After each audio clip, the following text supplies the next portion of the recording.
Imagine America's cities in the 1800s, where roaming pigs and vultures are used for trash control, and sewage is dumped directly into rivers, where the rich isolate themselves from crowded tenements that breed disease, but can't avoid the effects of slaughterhouses and factories that spew pollution into air and water.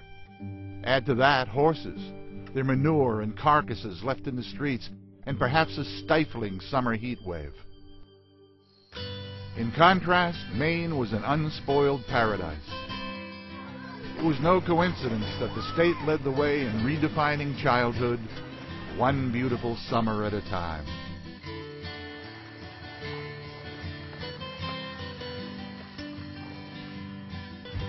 Oh, I would definitely say Winnebago changed my life.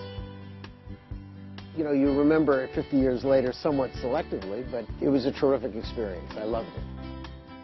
I came in 1930. I was the youngest at camp. I was 7 and had my birthday here. It didn't change my life, but it was my life. All you needed to do was make friends. And they stayed friends forever and ever. The first camp is thought to have happened during the Civil War in Connecticut and was based on a military model, where boys from Frederick William Gunn's gunnery school were taught the self-reliance that came from camping out. What you learn is that you can exist in a self-contained community that's independent from your parents, and you learn all these great skills where you're really away from your other life for 2 months, and that's really long enough in the mind of a child that you really have taken on a totally different existence. It wasn't just the physical environment of city life that motivated parents to send their kids to camp, especially at the turn of the century. The upper classes were trying to isolate themselves from the influx of immigrants and what they termed the deterioration of morals in the urban environment. Meanwhile, new laws that made education compulsory and outlawed child labor in factories created the summer vacation. That long stretch of time was a troublesome dilemma for parents who worried about their boys hanging out on city streets. Until the 1890s, summer camps were for boys only. Camp Winnebago, the oldest surviving girls' camp in the country, was started in Denmark, Maine in 1901. And in 1910, Luther Gulick and Charlotte Vetter Gulick started Camp Wahilo on Sebago Lake, a camp that would begin the Campfire Girls organization. Liberating young women from their corsets into the comfort of daring one-piece bathing suits, girls' camps helped break the stranglehold of Victorian culture. However, camps continued to be for whites only. Except for the kitchen staff, there were no people of color. Reformers like the Gulicks saw the need for camps for all children, whether poor or disabled, and whatever their ethnicity. As the century progressed, many camps sprang up to offer an outdoor experience to city kids of all backgrounds.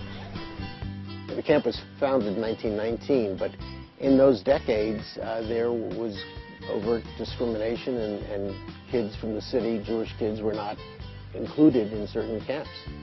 Winnebago was founded as a camp for Jewish boys because there were not necessarily alternatives, but it's grown now into a camp that I would say stresses a lot of Jewish values without being overtly religious. And so, the values of social justice and community and things like that. There isn't a specific religious component to the daily life.